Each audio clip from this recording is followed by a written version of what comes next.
अशोक जी सचिव बदायूं और डॉक्टर संजीव गुप्ता जी अध्यक्ष IMA, सुभाष चंद्र गुप्ता जी अध्यक्ष cinema association, Shri Arvind Pachari advocate सचिव सर्वल बाग एसोसिएशन, श्री संदीप मिश्रा जी सचिव जिला बाग एसोसिएशन, श्रीमती शिल्पी रस्तोरी वरिष्ठ साहित्यकार और श्री ज्ञानचंद्र पांडे जी प्रांतीय सचिव पर्यटक एसोसिएशन, श्रीमती सोनिका गुप्ता जी बगावत कार्यकर्ती, श्रीमती मोनिका बाबा पूजन गायिका है और डॉक्टर अकील इस्माइल बदायूं के पुरस्कृत निशानेबाज है, श्री विश्वजीत गुप्ता युवा अभियंता। 11 समाज सेवी संस्थाएं प्रमुख जगत के इस कार्यक्रम में मौजूद है और इनकी ओर से अपने मुख्यमंत्री माननीय मुख्यमंत्री जी का स्वागत कर रहे हैं। डॉक्टर अकील इस्माइल जी पुरस्कृत निशानेबाज है, मैं उनको आग्रह करूंगा कि मुख्यमंत्री जी के पास जाए और अपना परिचय दें। मुख्यमंत्री जी के पास बढ़ा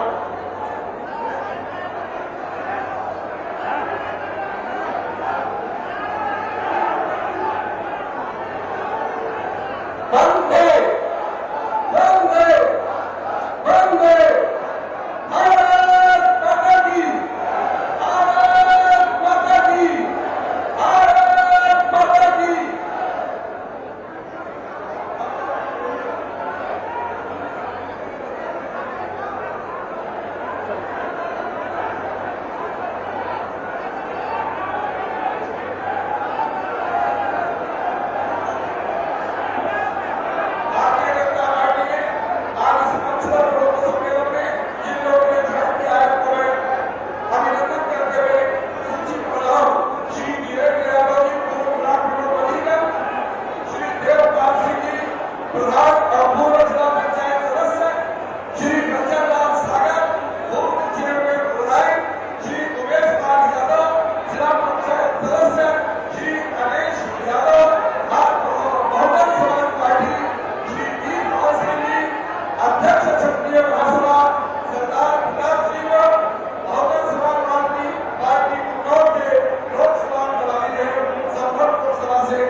सभी को मुख्यमंत्री जी का आशीर्वाद पाने के लिए हमने आमंत्रित किया है।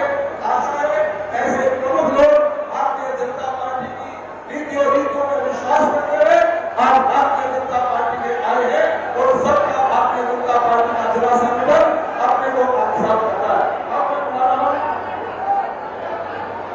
सबसे पहले स्वागत भाषण के लिए पूर्व केंद्रीय मंत्री हमारे राज्य सांसद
धन्यवाद। जय हिंद, जय भारत। लोकप्रिय प्रत्याशी परम आदरणीय गुरदेव सिंह साथी जी।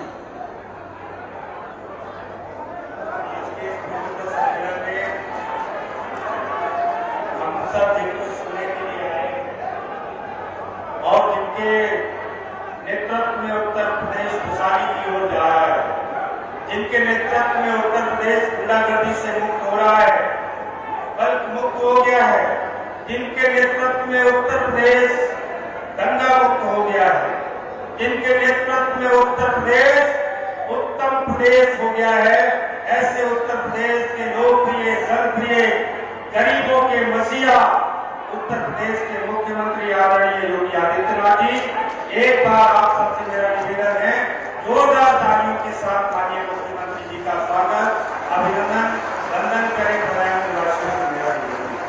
हमारे इस मंच पर केंद्रीय मंत्री आदरणीय बीएल वर्मा जी, जिले की प्रभारी मंत्री आदरणीय गुलाबो देवी जी, प्रदेश के उपाध्यक्ष इस क्षेत्र के प्रभारी आदरणीय संतोष सिंह जी, आदरणीय जिले के प्रभारी आदरणीय दिनेश शर्मा जी, आदरणीय डीपी भारती जी, जिला अध्यक्ष आदरणीय राजीव गुप्ता जी, हरेश चौधरी जी, सांसद डॉक्टर शर्मिंद्रा मौर्य जी, सांसद आंवला आदरणीय धर्मेंद्र कश्यप जी, जिला पंचायत अध्यक्ष वर्षा यादव जी, सदस्य विधान परिषद आदरणीय भागीरथ पाठक जी, माननीय विधायक आदरणीय महेश गुप्ता जी, आदरणीय राजीव कुमार सिंह जी, आदरणीय हरीश शाही जी, आदरणीय कुंवर महाराज सिंह जी, आदरणीय पार्टी के बहुत सीनियर मोस्ट नेता आदरणीय प्रेमचंद पाठक जी, उन्नाव के पार्टी के बहुत बड़े स्तंभ आदरणीय अजीत यादव जी, पूर्व विधायक आदरणीय धर्मेंद्र सागर जी, प्रसाद सागर जी, जितेंद्र यादव जी, पूर्व गगन सिंह, भूगल कृष्ण अग्रवाल जी, पूर्व राज्य मंत्री शोभ साकी जी, पूर्व विधायक आदरणीय दयाशंकर सरकार जी, पूर्व विधायक सहजपाल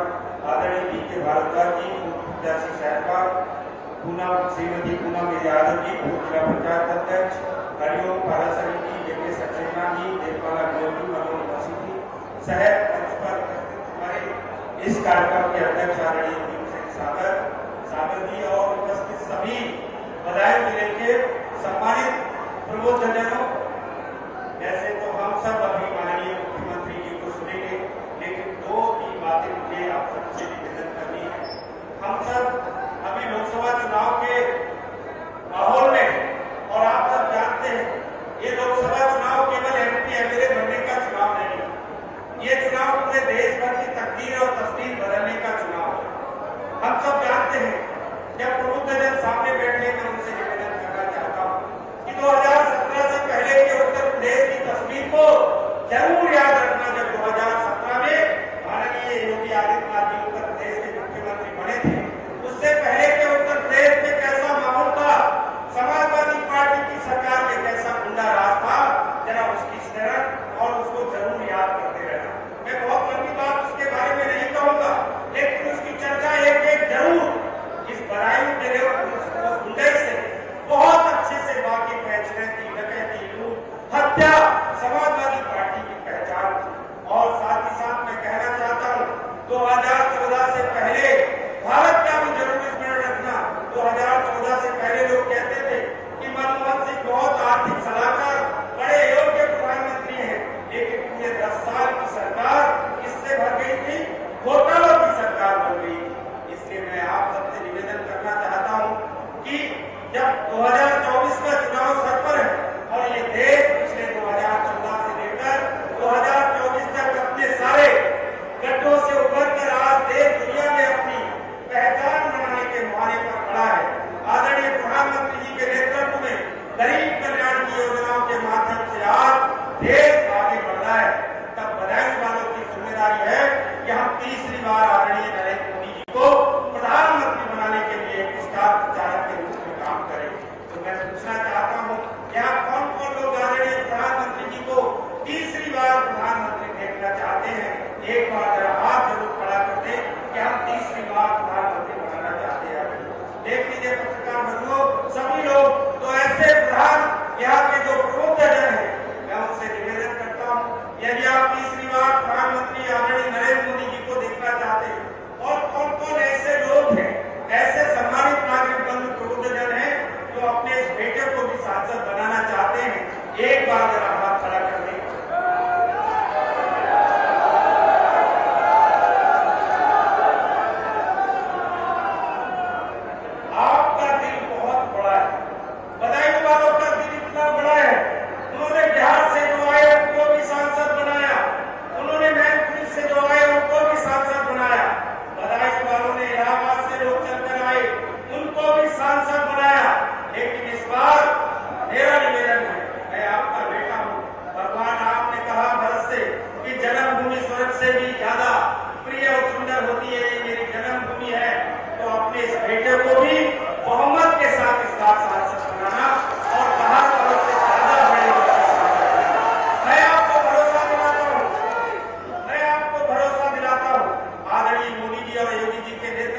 रहा है, उत्तर प्रदेश आगे बढ़ रहा है, लेकिन आपका ये बेटा, आपका ये लाल, मैं गरीब किसान का बेटा हूँ, ये भारतीय जनता पार्टी की ही कार्य पद्धति है, उसके संगठनकर्ताओं का, नियोजनकर्ताओं का ये विशेष नियोजन है कि आज मैं लोकसभा का प्रत्याशी हूँ, वरना दूसरे दलों में कोई गरीब किसान का बेटा सांसद नहीं बन सकता, उसके सपने नहीं देख सकता।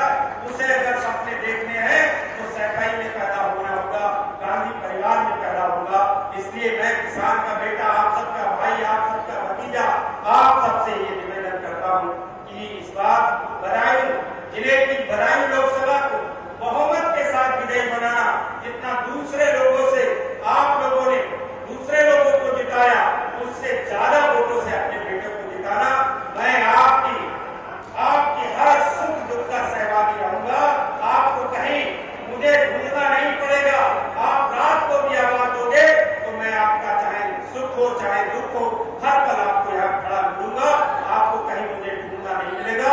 मैं एक बात कहकर अपनी समाप्त करूंगा कि आज से लेकर और 7 मई को यहाँ चुनाव वोट पड़ेगी, तो आज से लेकर 7 मई तक आप सब लोग अपने अपने आप को मोदी जी का परिवार मानते हुए, माननीय योगी जी का परिवार मानते हुए, अपने आप को मोदी जी, योगी जी का स्टार प्रचारक मानते हुए, भारतीय जनता पार्टी का स्टार प्रचारक मानते हुए घर घर जाना, घर घर जाकर हर दरवाजे पर दस्तक देना, भारतीय जनता पार्टी के लिए वोट डलवाना और कमल का फूल यहाँ रिकॉर्ड मतों से खिलाना, ऐसा मैं निवेदन करते हुए अपनी बात समाप्त करता हूँ। धन्यवाद। जय हिंद, जय भारत, भारत माता की। मैं अब आह्वान करता हूँ माननीय योगी आदित्यनाथ जी आए, हम सब प्रमुख चल रहे बाबू को शुभाशीष दे।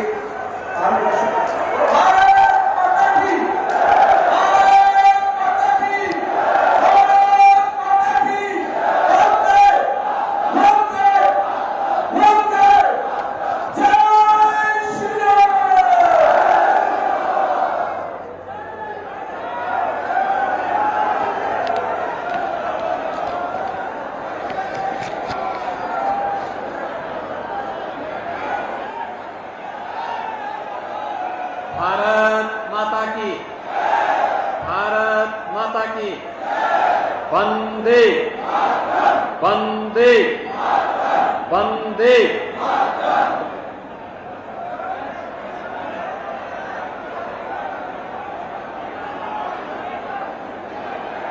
जनपद बदायूं के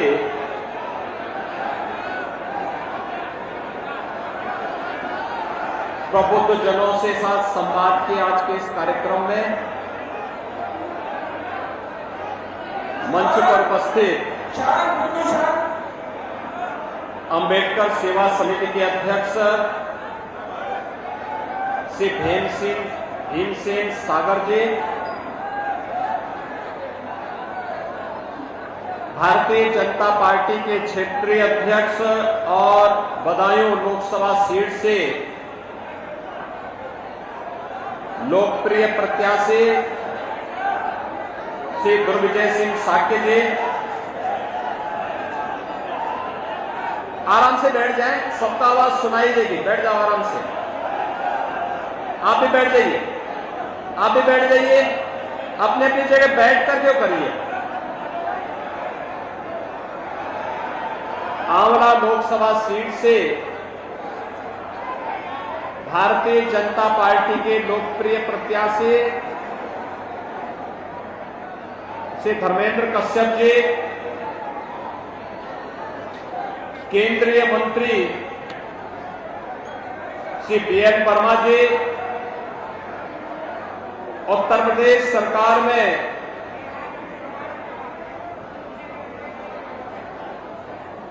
मंत्री, माध्यमिक शिक्षा की मंत्री और जनपद की प्रभारी मंत्री श्रीमती गुलाब देवी जी, विधान परिषद सदस्य और क्षेत्र के प्रभारी श्री संतोष सिंह जी, दिनेश शर्मा जी, डीपी भारती जी, जिलाध्यक्ष राजीव गुप्ता जी, जिलाध्यक्ष संबल से हरेंद्र चौधरी जी, सांसद श्रीमती संघमित्रा मौर्य जी, जिला पंचायत अध्यक्ष श्रीमती वर्षा यादव जी, विधान परिषद सदस्य श्री बागीश पाठक जी, माननीय विधायकगण श्री महेश गुप्ता जी, राजीव कुमार सिंह जी, हरीश साक्य जी, कुंवर महाराज सिंह जी, हमारे पूर्व और वर्तमान के सभी माननीय जनप्रतिनिधिगण, बदायूं जनपद से जुड़े हुए मेरे सभी उपस्थित बहनों और भाइयों, ऋषि मुनियों और वेदों की इस पावन धरा को कोटि कोटि नमन करते हुए मैं आप सबका इस प्रबुद्ध सम्मेलन में हृदय से स्वागत करता हूं, अभिनंदन करता हूं।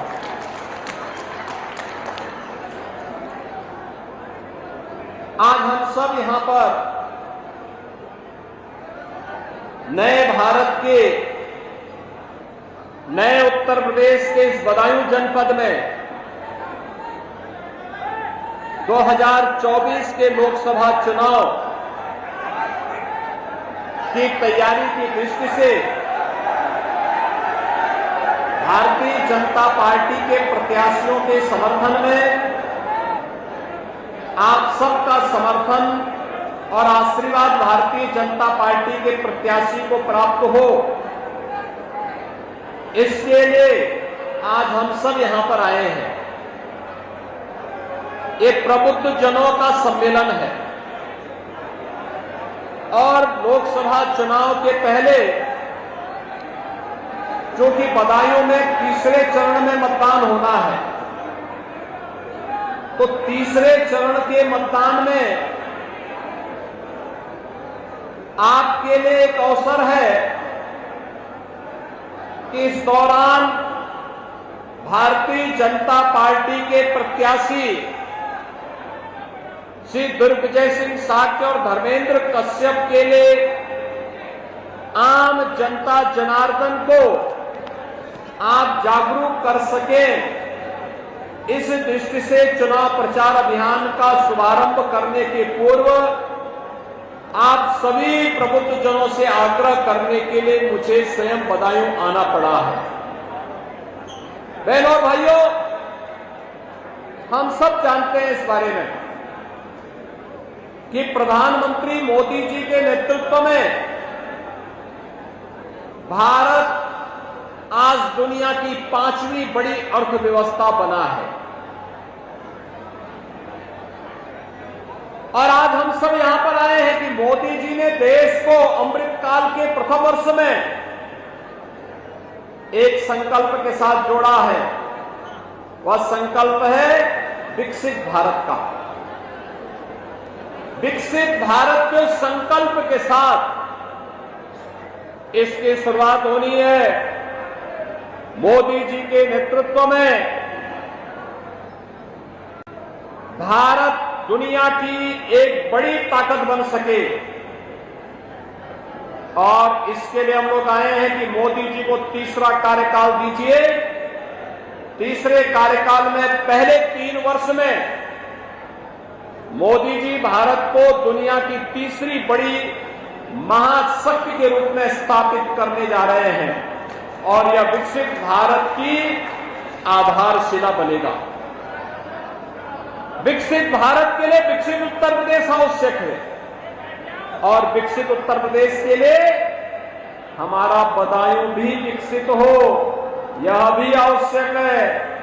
आप याद करिए, अभी 2 महीने पहले हम लोग आए थे ना, यहां इसी जनपद में आए थे। बायो कंपोस्ट का एक बहुत बड़ा संयंत्र हम लोगों ने इस जनपद में उद्घाटन किया था। केंद्रीय मंत्री श्री हरदीप सिंह पुरी जी भी मेरे साथ में थे। दातागंज क्षेत्र में हम लोगों ने उस संयंत्र को स्थापित किया और उस समय भी मैंने कहा था कि विकसित भारत के लिए विकसित उत्तर प्रदेश और विकसित उत्तर प्रदेश के लिए विकसित बदायूं भी आवश्यक है और विकसित बदायूं के लिए भारतीय जनता पार्टी को आप सबका आशीर्वाद आवश्यक है। और विकसित उत्तर प्रदेश के लिए आपके सी आशीर्वाद के लिए हम सब इसलिए आए हैं। आपने मोदी जी के 10 वर्ष के कार्यकाल को देखा है, बदलते हुए भारत को देखा है। 7 वर्ष का मोदी जी के मार्गदर्शन में बदलते हुए उत्तर प्रदेश को देखा है। यही देश था 2014 के पहले क्या स्थितियां थी। दुनिया में भारत का सम्मान नहीं रह गया था। देश के अंदर सीमाएं असुरक्षित थी, कहीं पे उग्रवाद था, कहीं नक्सलवाद था, कहीं आतंकवाद था। देश के अंदर किस प्रकार का भयावह वातावरण बनाया गया था। परिवारवाद के नाम पर देश के अंदर लूट खसोट करने की पूरी छूट उन लोगों को दी गई थी। वे लोग अराजकता फैला रहे थे, गुंडागर्दी फैला रहे थे, देश की राजनीति को अपनी बपोती समझ करके भारत की भावनाओं के साथ खिलवाड़ कर रहे थे। गरीबों के हकों पर डकैती डाली जा रही थी, उपद्रवियों को प्रश्रय दिया जाता था और देश के अंदर जब कोई आस्थावान राम जन्मभूमि के बारे में कहता था तो उस पर लाठी डंडों से प्रहार करके उसकी मुंह को, उसकी आवाज को बंद करने का काम होता था। बहनों और भाइयों, इन 10 वर्षों में आपने देखा होगा दुनिया के अंदर प्रधानमंत्री मोदी जी के नेतृत्व में भारत का सम्मान बढ़ा है, सीमाएं सुरक्षित हुई हैं, आतंकवाद, उग्रवाद और नक्सलवाद समाप्त हुआ है और गरीबों को योजनाओं का लाभ मिलना प्रारंभ हुआ है। इतने प्रभावी ढंग से उसका क्रियान्वयन हुआ है कि आज आप देख सकते हैं हर गरीब को राशन मिल रहा है, 5 लाख रुपए की स्वास्थ्य बीमा का कवर मिल रहा है, आवास की योजनाएं मिल रही है, उज्ज्वला योजना का लाभ मिल रहा है, विद्युत के फ्री में कनेक्शन मिल रहे हैं। हर उस जरूरत को पूरा करने के लिए कार्य हुआ। तो इंफ्रास्ट्रक्चर के भी बड़े बड़े कार्य हुए हैं, हाईवे, रेलवे, हर घर नल की योजना और बदायूं के लिए तो कहना ही क्या, कंप्रेस्ड बायोगैस के प्लांट का तो हम लोगों ने यहां उद्घाटन किया ही। गंगा एक्सप्रेसवे भी उद्घाटन की प्रतीक्षा कर रहा है। बहनों और भाइयों, यहां की इकोनॉमी की रीढ़ बनने जा रही है गंगा एक्सप्रेसवे। लाखों रोजगार और नौकरी लेकर के आएगी गंगा एक्सप्रेसवे। आपकी कनेक्टिविटी को बेहतर करेगी गंगा एक्सप्रेसवे। और अभी हम लोग आ रहे थे जब पीलीभीत से, मैं देख रहा था युद्ध स्तर पर कार्य हो रहा है और बदायूं से अगर आप चलेंगे गंगा एक्सप्रेसवे बनने के बाद आपको दिल्ली जाना होगा तो मात्र 3 घंटे में दिल्ली पहुंच जाएंगे। आपको प्रयागराज जाना होगा, मात्र 3 घंटे में प्रयागराज पहुंच जाएंगे। समय की बचत भी होगी, औद्योगिक क्लस्टर भी विकसित होंगे, नौजवानों को यही नौकरी मिलेगी। क्या यह कार्य सपा, कांग्रेस या बसपा के लोग कर पाते? नहीं कर पाते। और इसीलिए हम लोग आए हैं कि मोदी जी को तीसरा कार्यकाल मिलना चाहिए और मोदी जी के तीसरे कार्यकाल के लिए आम जनता को इसके लिए तैयार करना, क्योंकि मोदी जी ने वह कार्य किए जो पहले संभव लगता था। कश्मीर में धारा 370 हटना असंभव लगता था, मोदी जी ने करके दिखा दिया। 3 तलाक की प्रथा पर रोक लगाना यह असंभव लगता था, मोदी जी ने संभव करके दिखा दिया। लोग कहते थे अयोध्या में राम मंदिर कैसे बन पाएगा, वह भी करके दिखा दिया। अयोध्या में भगवान रामलला फिर से विराजमान हो गए हैं।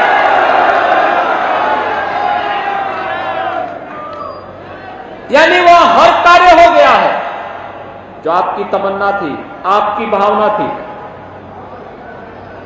देश की भावना जिसके साथ जुड़ी हुई थी, आज अयोध्या के लिए देश और दुनिया आने के लिए तरस रहा है। बहनों और भाइयों, यह परिवर्तन, और इस परिवर्तन के बाद हैं देश के लोकप्रिय नेता यशस्वी प्रधानमंत्री श्री नरेंद्र मोदी जी।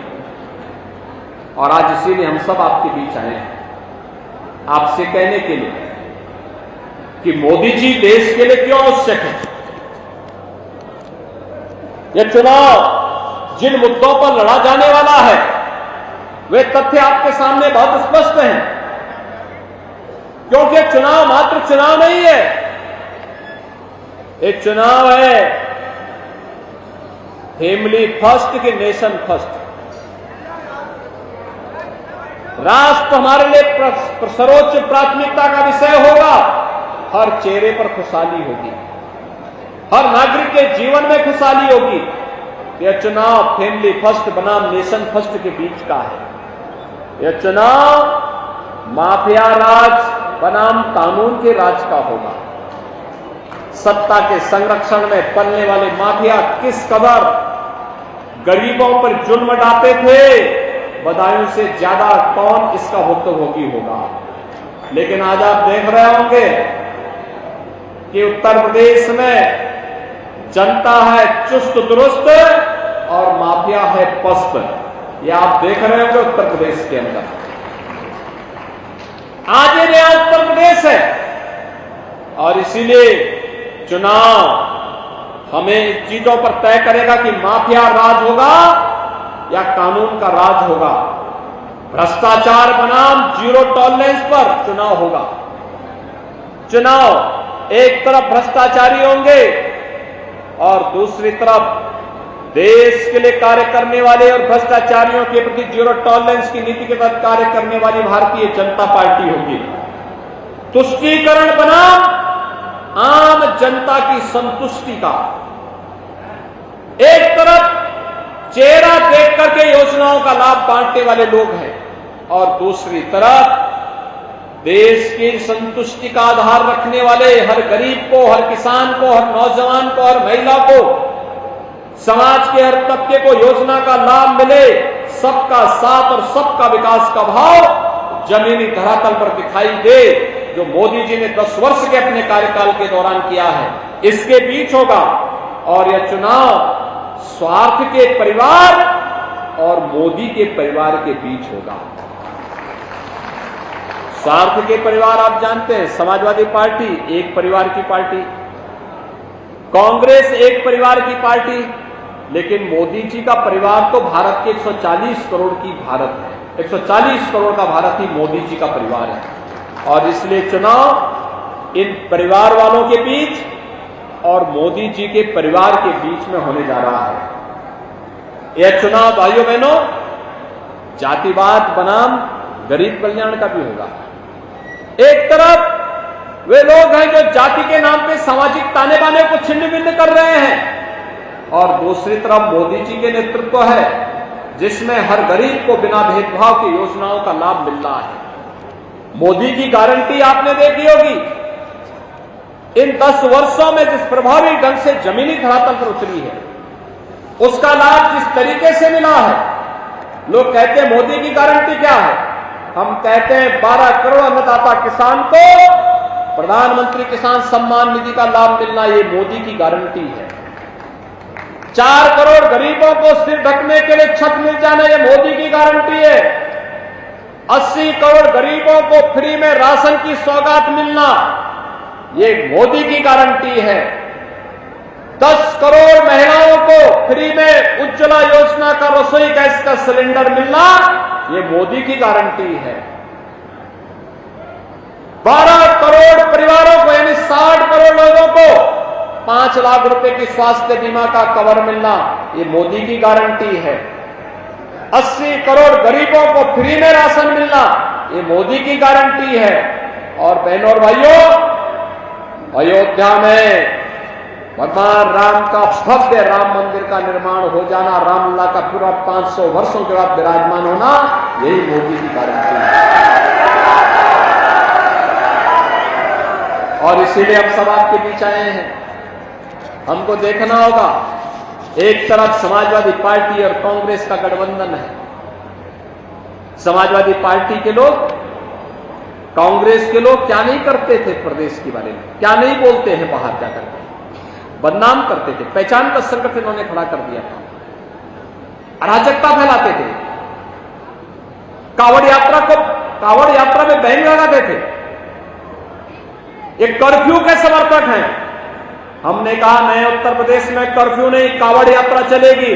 आज आप देखते होंगे इनके समय में तो गुंडे जगह जगह बम विस्फोट करते थे, बमबाजी करते थे। हमने कहा उत्तर प्रदेश में बमबाजी नहीं, हर हर बम बम होगा, और हर हर बम बम के साथ आज कावड़ यात्रा जब उत्तर प्रदेश के अंदर निकलते तो उत्तर प्रदेश की एक नई तस्वीर को प्रस्तुत किया जाता है। और बहनों भाइयों, इसीलिए हम आपके बीच आए आपसे कहने के लिए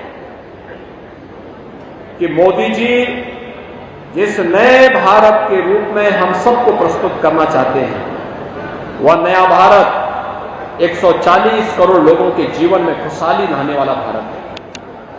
उस नए भारत के लिए हम सबको प्राण प्रण से जुटना है और इसमें हमारे प्रबुद्ध जनों की सबसे बड़ी भूमिका होने जा रही है।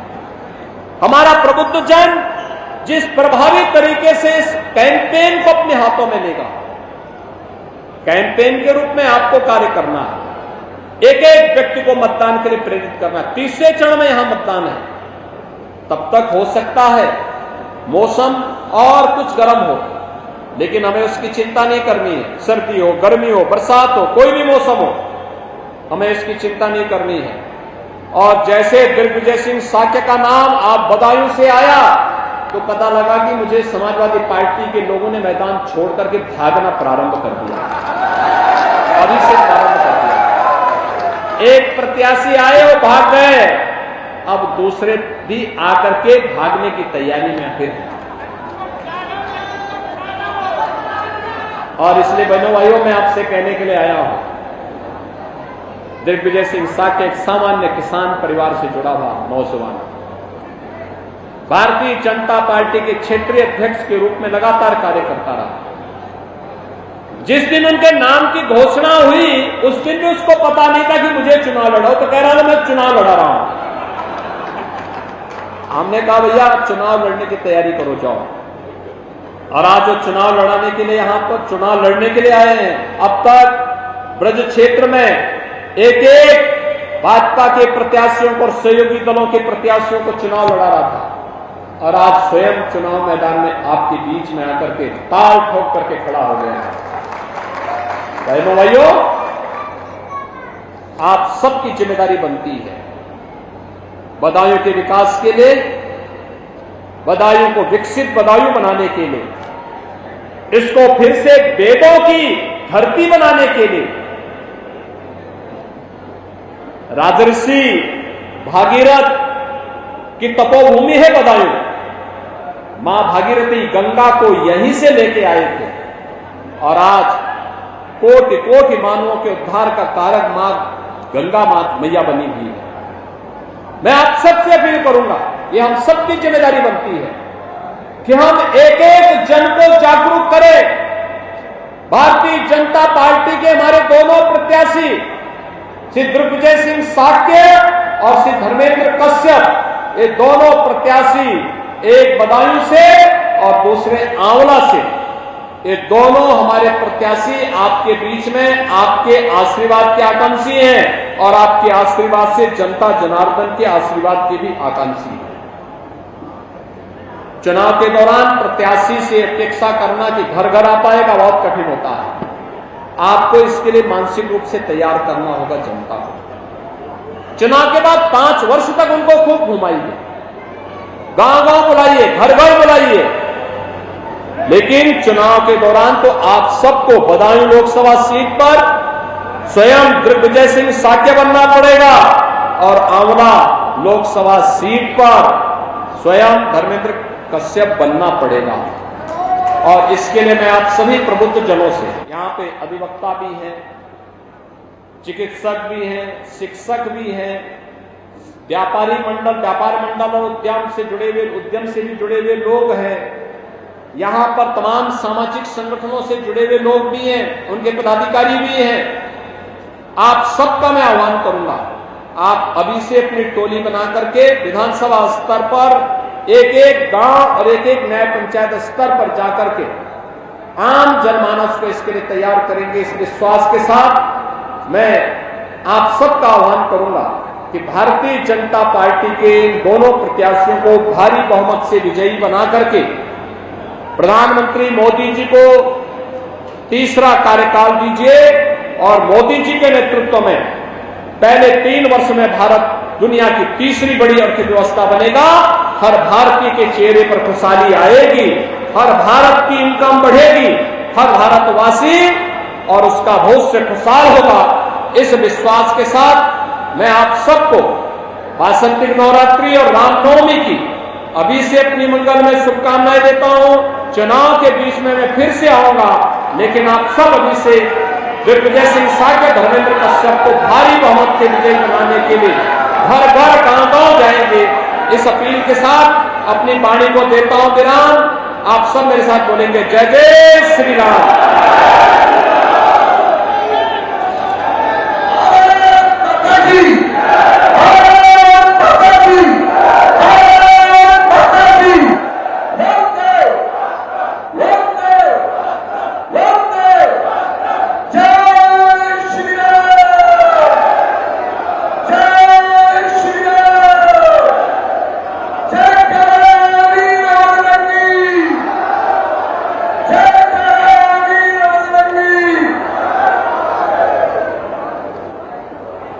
आप सभी प्रमुख जनों का मैं देवदत्त शर्मा जिला